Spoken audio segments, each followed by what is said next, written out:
நீ கலங்காதே மாதேவன் உன்னுடன் இருக்கிறார்.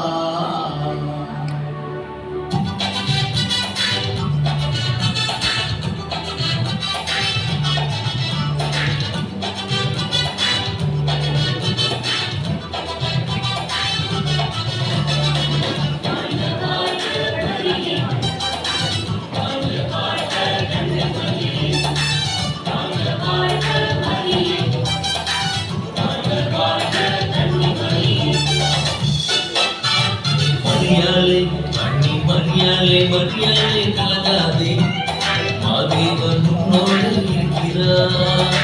கிருபை பெற்றவளை நீ வாழ்த்து பெண்களில் நீயே ஆசை பெற்றவள். மரியாதை கலங்காதே மாதேவன் உன்னோடு இருக்கிறார். கிருபை பெற்றவளை நீ வாழ்த்து பெண்களில் நீயே ஆசை பெற்றவள். வாழ்க வாழ்க மரியே, வாழ்க வாழ்க கன்னிமரியே, வாழ்க வாழ்க மரியே, வாழ்க வாழ்க கன்னிமரியே.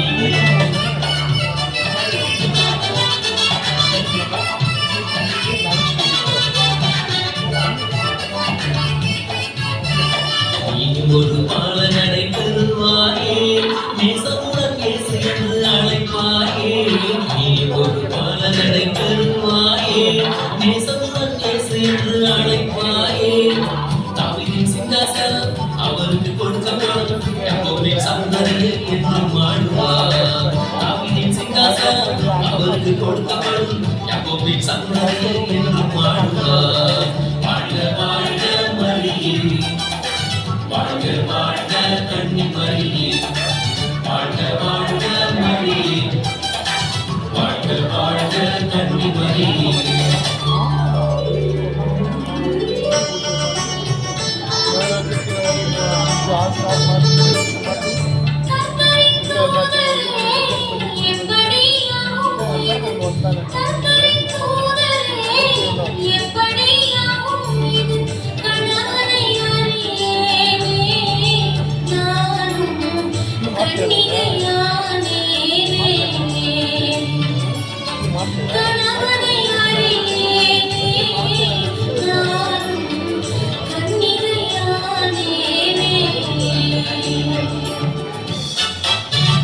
உன்னதரின் பழமுமே நிழலிடுமே, உன்னிடத்தில் பிறப்பது தேவமைந்தனே. உன்னதரின் பழமுமே நிழலிடுமே, உன்னிடத்தில் பிறப்பது தேவமைந்தனே. கர்த்தரால் கூடாத காரியம் ஒன்றுமில்லை, கண்ணியை நீயும் இதை அறிவாயே. கர்த்தரால் கூடாத காரியம் ஒன்றுமில்லை, கண்ணியை நீயும் இதை அறிவாயே. வாழ்க வாழ்க மரியே, வாழ்க வாழ்க கன்னிமரியே, வாழ்க வாழ்க மரியே, வாழ்க வாழ்க கன்னிமரியே.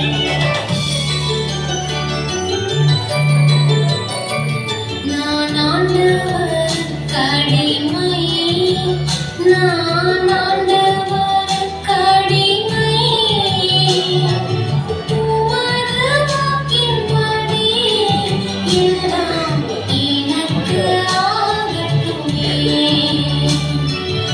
உமது வாக்கின்படி எல்லாம் எனக்கு ஆகட்டுமே.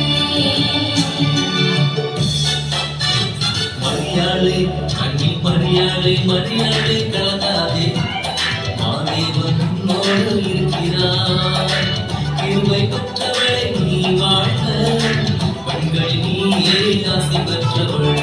மரியாதை கலங்காதே மாதேவன் உன்னோடு இருக்கிறார். கிருபை பெற்றவளை நீ வாழ்க பெண்களில் நீயே ஆசை பெற்றவள். வாழ்க வாழ்க மரியே, வாழ்க வாழ்க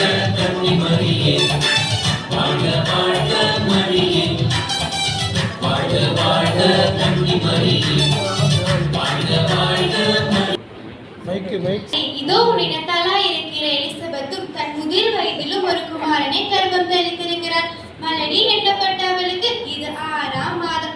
கர்த்தராலே கூடாத காரியம் ஒன்றுமில்லை அம்மா. உடனடியாக யூதேயா சென்று எலிசபெத்தை சந்திக்க வேண்டும். அப்பொழுதுதான் என் குழப்பம் எல்லாம் தீரும். மனைவியாகிய எலிசபெத்தை மரியா வாழ்த்து சென்ற காட்சியை காண்போமா? ஆரோனின் குமாரத்தையும் ஆசாரியனின் மனைவிமாய் எலிசபெத் மாமியே நீ வாழ்க. யார்? மரியாளா? வா மகளே வா.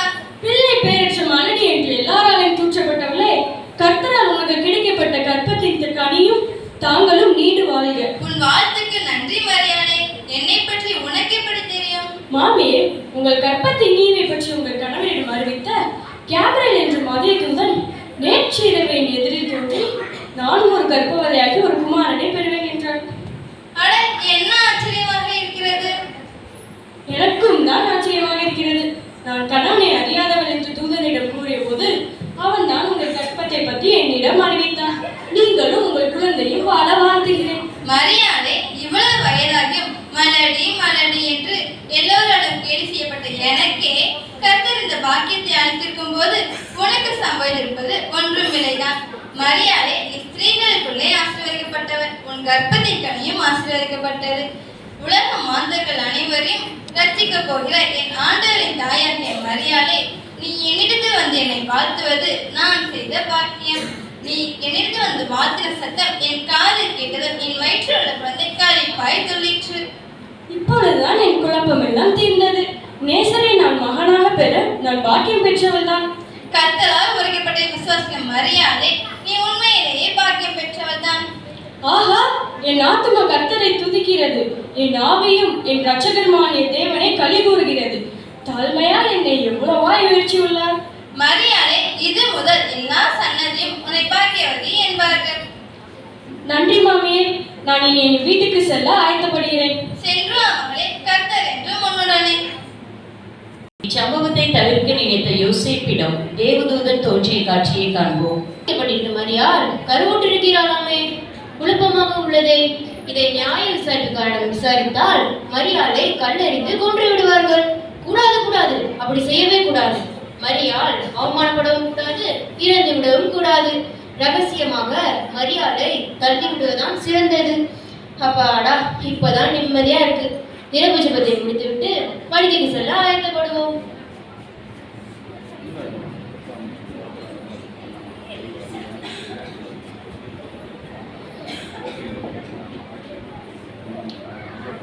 தாவீதின் குமாரனாகிய யோசேப்பே, உன் மனைவியாகிய மரியாளை சேர்த்துக் கொள்ள ஐயப்படாதே. அவளிடத்தில் உண்டாயிருப்பது பரிசுத்த ஆவியினால் உற்பத்தியானது. அவள் ஒரு குமாரனை பெறுவாள். அவருக்கு இயேசு என்று பெயரிடுவாயாக. ஏனெனில் அவர் தமது ஜனங்களின் பாவங்களை நீக்கி அவர்களை ரட்சிப்பார். என்ன ஆச்சரியம்! தேவதூதன் தரிசனம் கிட்ட நான் அபாத்திரன். எல்லாம் ஆண்டவர் செயல். சரி, மரியாதை சேர்த்துக் கொள்வேன். எல்லாம் அவர் செயல். ராஜதூதன் குடிமதிப்பு எழுத வேண்டிய அரசு கட்டளையை மக்களுக்கு தெரிவித்த காட்சியை காண்போமா?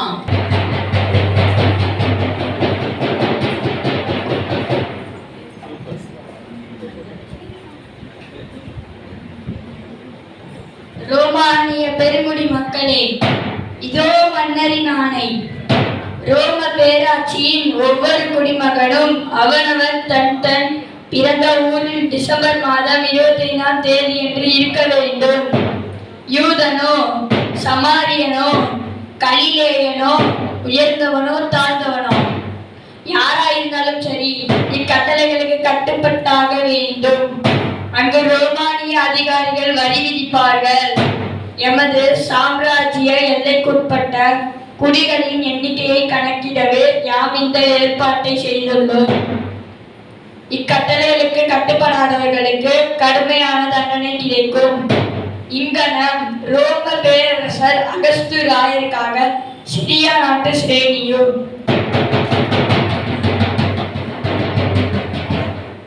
ரோமர் அரசனுடைய அடியில் தாங்கவில்லையப்பா.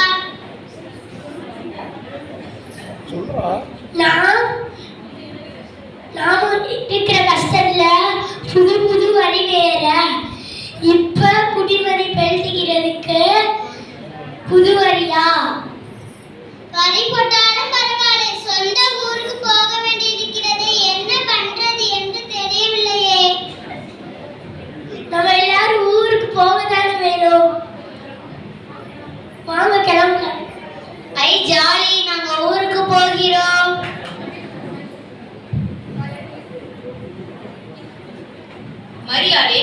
ராஜகட்டளையை கேட்டாயா? நாம் தாவீதரசன் வம்சத்தை சேர்ந்தவர்கள். எனவே நாம் நமது சொந்த ஊராகிய யூதேயாவில் உள்ள பெத்லகேமிற்கு செல்ல வேண்டும். இதுவும் நமது கஷ்டகாலம்தான். இந்த நிலையில் என்னால் எப்படி 80 மைல் தூரம் பிரயாணம் செய்ய முடியும்? இது ராஜகட்டளை. செல்லாவிட்டால் ராஜகோபத்திற்கு ஆளாகும். நீயும் வேறு பூரண கர்ப்பவதியாகவே இருக்கிறார். நிர்பந்தமான நிலைதான். எப்படியாவது ஆங்காங்கே கிடைக்கும் வாகன வசதிகளை அமர்த்தி கொண்டும் தங்கக்கூடிய இடங்களில் தங்கியும் செல்வோம். சரி, தெய்வ சித்தப்படியே ஆகட்டும். நான் பிரயாண ஆயத்தத்தை கவனிக்கிறேன். நீங்கள் வழியில் சந்தைக்கு சென்று உணவிற்கு வார்கோதுமையும் திராட்சை ரசமும் வாங்கிவார்கள். அப்படியே செய் மரியாள். பத்திரத்தில் மரியாள் யோசேப்பு தங்க இடம் கேட்டும் காட்சியை காண்போம். ஐயா ஐயா, என்னையா வேண்டும்? நாங்கள் குடிமதி பழுத தொலை தூரத்திலிருந்து வருகிறோம். குளிர் வேறு கடுமையாக இருக்கிறது. இன்று இரவு மட்டுமாவது தங்க ஒரு இடம் வாடகைக்கு கொடுத்தால் நல்லது ஐயா. அறையும் இல்லை, காலும் இல்லை, இருக்கிற ஆளுக்கே உட்கார கூட இடம் இல்லை. நீங்க வேற போங்கயா, வேற எங்காவது செல்லுங்கள்.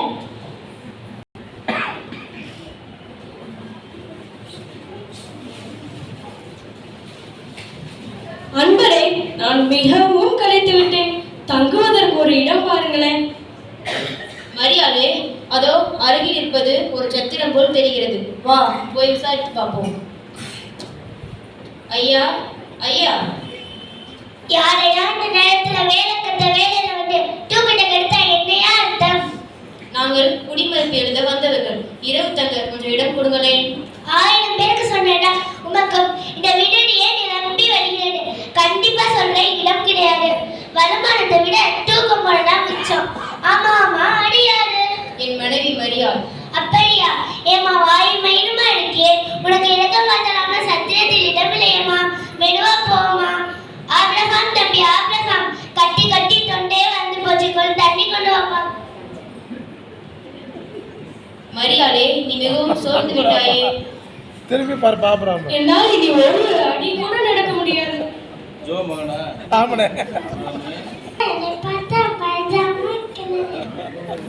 என்ன செய்வது? சத்திரத்தில் தான் இடமில்லையே.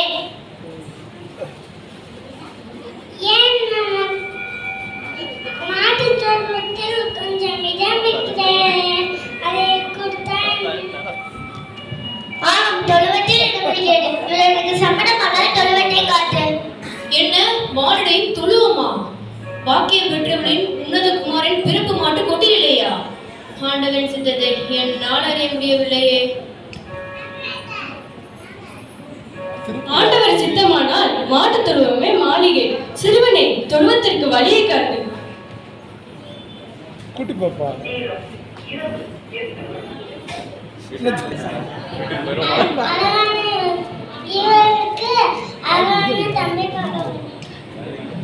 ஐயோ, இது முன்னமே தெரிந்தால் ஒரு நல்ல இடத்தை காலியாக வைத்திருப்பேனே. வா போய் பார்ப்போம். தேவதூதன் காட்சியளித்த மகிழ்ச்சியான காட்சி இதோ. அண்ணா, என்ன பலமான யோசனை! அந்த சினையாடு 2 குட்டி போடுமா 3 குட்டி போடுமா என்று யோசிக்கிறீங்களா? அட போ தம்பி, தீர்க்கதரிசி ஒரே படி. எப்ப மேசியா வருவார், நம்மை ஆழ்வார், நம்மை வழி நடத்துவார். சிதறுண்ட ஆடுகள் மந்தையாகும், உளமான ஆடுகள் அவர் தோளிலே தூங்கும், அவர் குரலில் அழைப்போம், அவர் நேசக்கரங்களில் அரவணைக்கும் நாளும் எப்போது வரும்னு யோசிச்சுட்டு இருந்தா நீ வேற ஆடு குட்டின்னுக்கிட்டு. ஆமாப்பா, அப்படிப்பட்ட நீ எப்பவா தீமை எப்பவா வருவாரு? மேசியாவின் வருகைக்கான இச்செய்தியை நான் நம்பவில்லை. சிமியோன், நீ நினைப்பதும் நீ சொல்வதும் சரியல்ல. அவர் பிறப்பால் தான் இவ்வுலகம் மீட்கப்பட வேண்டும். பகையினாலும் அந்நீதியினாலும் இவ்வுலகம் அழிந்து வருவதை அறியவில்லையா? மேலும் ரோம ஆட்சியின் அட்டூழியத்தையும் நீ உணரவில்லையா? அவர் பிறப்பால் தான் யாவருக்கும் சாந்தி கிட்டும். மேசியா பிறக்கும் வரை இச்செய்தியை நான் நம்பவே மாட்டேன். கடவுள் மனிதன் மாதிரி பிறப்பாரா இல்ல அல்லது ஆட்டுக்குட்டி மாதிரி பிறப்பாரு? டே, அங்க பாருங்கடா, ஓனாய் கூட்டம் ஆட்டு மந்தைகளை பூர பக்கத்துல சத்தம் போடுவாடா. சிமியோன் அண்ணே பார்த்தாரு. இல்லைன்னா ஆடு ஓனாய்க்கும் காலியாயிருக்கும், நமக்கும் ஆடு ஒன்று காலியாயிருக்கும். சரி ரூபன் எதை கேட்டியடா? ஆமாம் ஆமா, விடிந்ததும் சந்தைக்கு போகணும், அதான் 2 வெள்ளிக்காசு கேட்டேன். பொடா பொடி பயலே, அக்கா பெற்ற மக்கு பயலே, கடவுள் மனிதனாய் வைப்பார் என்று கேட்டியடா? அதை கேட்டா கணக்கு கேட்கிறேன் கடை. ஆமாம் கடவுள் மனிதன் மாதிரி பிறப்பாரா, இல்ல திடீரென தோன்றி ரோமாட்சியை முறியடித்து நம்ம எல்லாம் சேர்த்து கொள்வாரா? அதெல்லாம் தேவ ரகசியம், உங்களுக்கு எப்படி தெரியும்? டே சிமியோன், அது என்னடா வானத்தில் பேரொளி ஏதோ அசைகிறது.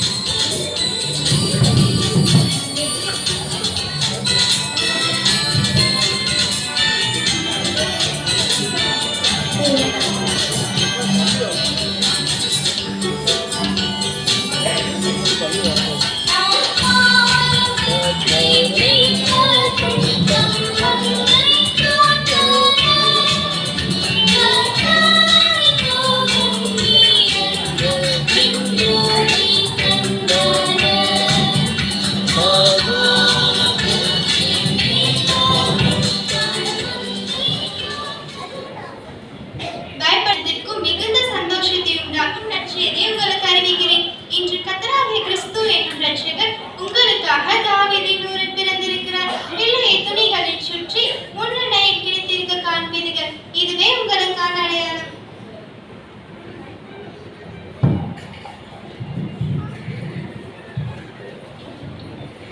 நான் எவ்வளோ பெரிய பாவி! மேசியா பிறக்கும் நற்செய்தியை நம்மளுக்கு அறிவித்திருக்கிறார்கள். அவர்கள் எளியவரையும் எவ்வளவாய் நேசிக்கிறார்கள். அவர் என் உள்ளத்திலும் பிறந்து விட்டார். அவரை காண என் உள்ளம் துடிக்கிறது. பாருங்கள், அவனை காண இப்பொழுதே நாம் செல்வோம். செல்ல வெறுங்கையோடு செல்லக்கூடாது, தகுந்த காணிக்கையோடு செல்லுவோம். பாவியாகிய நான் என்னையே அவருக்கு படைப்பேன். இந்த மகிழ்வான வேளையில் ஒரு ஆட்டம் போடலாமா? கண்மூடி தூங்குகின்ற நடு இரவில்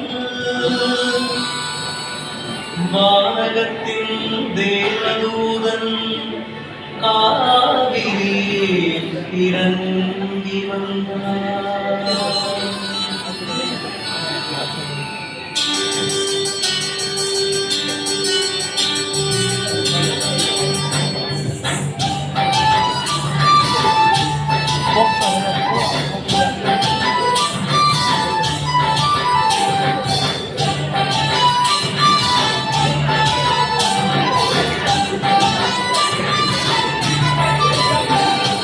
தேவதூதன் வந்தார்.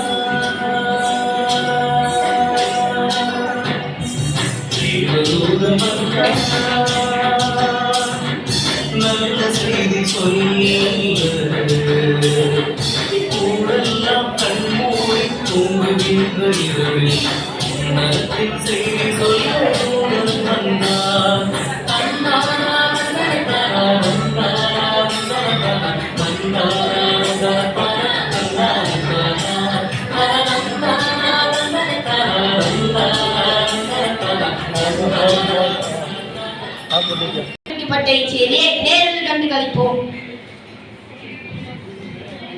மேய்ப்பர்கள் தேவதூதரின் கட்டளைகளை கேட்டு பரிசுத்த பாலகனை தரிசிக்க செல்லும் காட்சியை காண்போமா?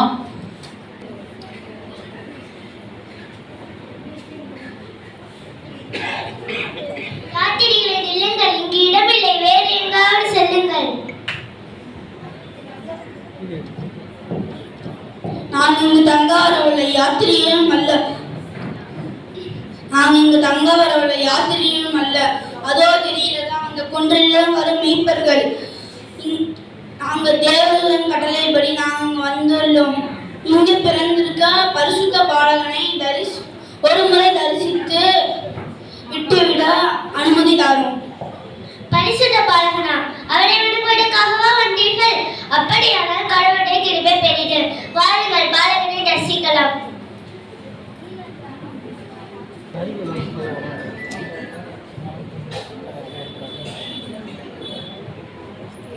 ஐயா, நீங்கள் யார்?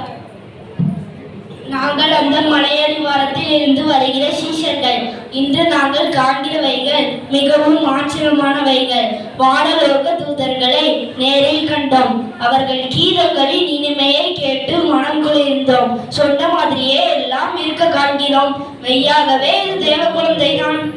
நீங்கள் தேவதூதர்களை கண்டீர்களா? ஆம், அவர்கள் எங்களோடு பேசினார்கள். நாசத்தில் இருக்கும் போது என் மனைவியாக நியமிக்கப்பட்டிருந்த எனக்கும் மரியாளுக்கும் தூதர் தோன்றி இக்குழந்தையை பற்றி அறிவித்தார்.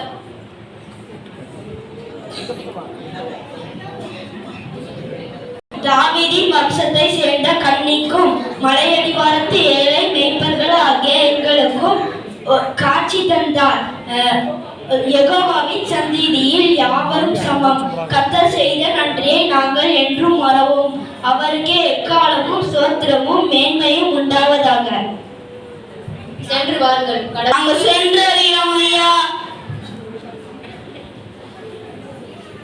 காட்சி 8. சாஸ்திரிகளின் வான ஆராய்ச்சி காட்சியை காண்போமா?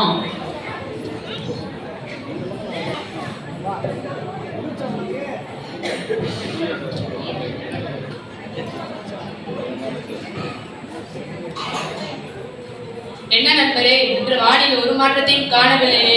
ஆனால் நண்பர் அதிகமாய் கூர்ந்து கவனித்துக் கொண்டிருக்கிறாரே. ஆமாம், இவரின் ஆராய்ச்சிக்கு முடிவே இருக்காது. இல்லை இல்லை, இன்று இவரின் ஆராய்ச்சியில் முடிவெடுக்கும் போல்தான் தெரிகிறது. நாமும் சிறிது கவனிப்போம். நண்பா, நீங்கள் என்னை அற்பமாக எண்ணாதீர்கள். இது இறுதி காலமாக இருப்பதனால் பல முக்கியமான தீர்க்க தரிசனங்கள் நிறைவேற வேண்டியிருக்கிறது. அதற்கு ஏதாவது வழிகள் தெரியுமா என்று நான் உற்று நோக்கினேன். என் ஆராய்ச்சியின் விசேஷ பலன் உண்டு. அதோ பாருங்கள், ஒரு நட்சத்திரம், புதிய நட்சத்திரம். அதன் மொழி தெரியவில்லை, அதன் மொழி அதிகரித்து கொண்டே வருகிறது. பாருங்கள். ஆமாம் நண்பரே, என்றும் இல்லாத புதிய ஒளி. ஏதாவது அதிசயம் நடந்திருக்கதான் வேண்டும். அது என்னவென்று ஆராய்வோம். இதோ ஒரு நட்சத்திரம் யாக்கோபில் இருந்து உதிக்கும். ஒரு செங்கோல் இஸ்ரவேலில் இருந்து எழும்பும் என இருக்கிறது. யாக்கோபு வம்சத்தில் ஒரு ராஜா உதிப்பாரோ? இருக்கலாம். மேசியாவிலிருந்து ஒருவர் வருவார். அவர் வந்து ஜனங்களின் பாவத்தில் இருந்து மீட்பார் என்று தீர்க்க தரிசனம் எழுதியிருக்கிறது. தீர்க்க தரிசனம் ஒரு காலம் பொய்யாகாது. எனவே ஏதாவது ஒரு ராஜ குழந்தை அவசியம் பிறந்திருக்கதான் வேண்டும். அப்படியானால் அந்த ராஜ குழந்தையை நாமும் பார்த்துவிட்டு அந்த ராஜ குழந்தையை ஏரோதிடம் சென்றால் விஷயம் வெளிப்படும். பாருங்கள், ஏரோதிடம் செல்லலாம். ஏரோது அரண்மனையில் மேசியாவின் வருகை பற்றி கலந்துரையாடல் காட்சி. ராஜாதிராஜன், ராஜ மார்த்தாண்டன், ராஜ கெம்பீரன், இஸ்ரவேலுக்கு அதிகாரி ஏதோப்பு மன்னன், பராக் பராக் பராக்.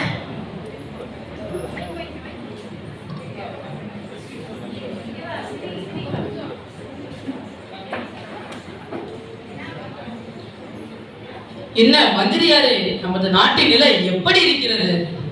உங்கள் புஜபல பலாக்கிரமத்தினாலும் புத்தி சாதனத்தினாலும் இந்த நாட்டை திறன்பட ஆளச் செய்வதை யாரால் மறக்க முடியும் அரசே?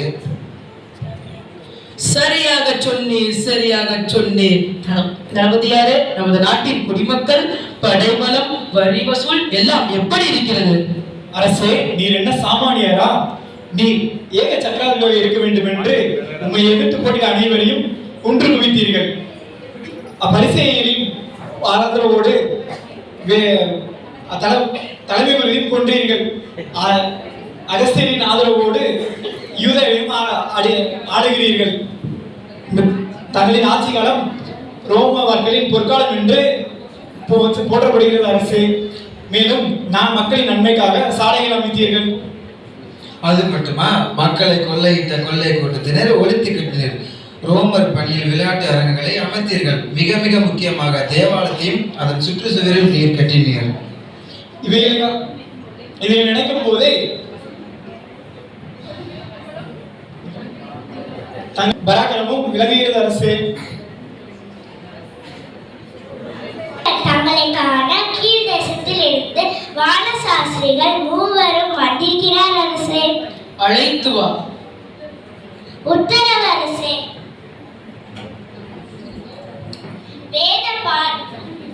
ஞானிகளே, தங்களது அரசர் அரசவைக்கு அழைக்கிறார், வாருங்கள். ஏரோது மன்னனுக்கு எங்கள் சிரம் தாழ்ந்த வணக்கங்கள். என்ன ஞானிகளே, என்ன விஷயமாக வந்திருக்கிறீர்கள்? வந்திருக்கிறீர்கள்? யூதருக்கு ராஜாவாக பிறந்திருக்கும் அந்த அதிசய குழந்தையை கண்டு வணங்க வந்தோம். எங்கே எங்கே அந்த ராஜ குழந்தை? ஒன்றும் விளங்கவில்லையே.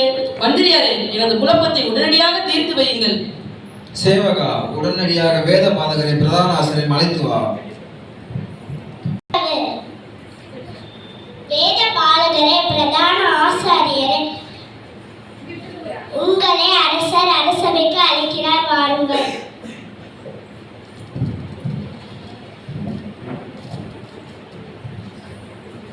சக்கரவர்த்தி ஏறுவது வாழ்க, சகல ஆசீர்வாதங்களும் உண்டாகட்டும். பிரதான ஆசாரியரே, பாருங்கள், இந்த கீழ் தேசத்து வானசாஸ்திரிகள் என்னையும் என் நகரத்தார் யாவரையும் கதி கலங்க வைக்கும் செய்தி ஒன்றை கூறியிருக்கிறார்கள்.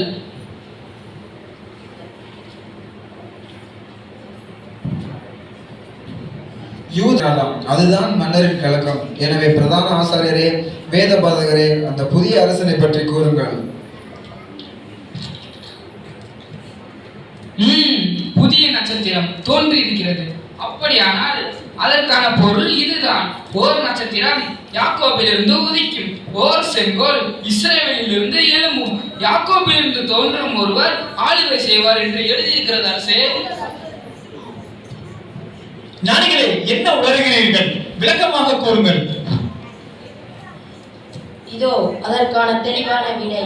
எப்பிரத்தானப்பட்ட பெத்லகேமே, நீ யூதாவிற்குள் ஆயிரங்களுக்குள்ளே சிறியதாயிருந்து இஸ்ரவேலை ஆளப் போகிற பிரபு உன்னிடத்தில் புறப்படுவார் என்று தீர்க்கதரிசியினால் எழுதப்பட்டிருக்கிறது அரசே. அப்படியானால் அந்த குழந்தை பெத்லகேமில் தான் பிறந்திருக்க வேண்டும் என்று கூறுகிறீர்களா? நிச்சயமாக. ஓஹோ, அப்படியா? ஞானிகளே, கேட்டீர்களா வேதபாரகரின் கணிப்பை? நீங்கள் இப்பொழுதே பெத்லகேம் சென்று அந்த குழந்தையை கண்டு தரிசித்து விட்டு வாருங்கள். வந்து என்னிடமும் கூறுங்கள், அந்த ராஜ குழந்தை எங்கு பிறந்திருக்கிறது என்று நானும் சென்று வணங்க வேண்டும் அல்லவா?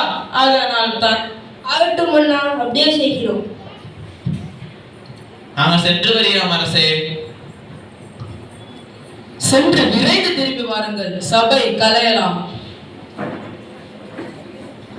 யூதருக்கு ராஜாவா, இஸ்ரவேலுக்கு அரசனா? எனக்கு போட்டியாக இன்னொரு அரசனா? கூடாது, கூடவே கூடாது. சாஸ்திரிகள் வந்து அந்த குழந்தையை பற்றி விபரம் கூறட்டும். அப்புறம் காட்டுகிறேன் இந்த ஏரோது யார் என்று.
மாற்றுமா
அந்த பிள்ளைய மறைக்காம பாருங்க.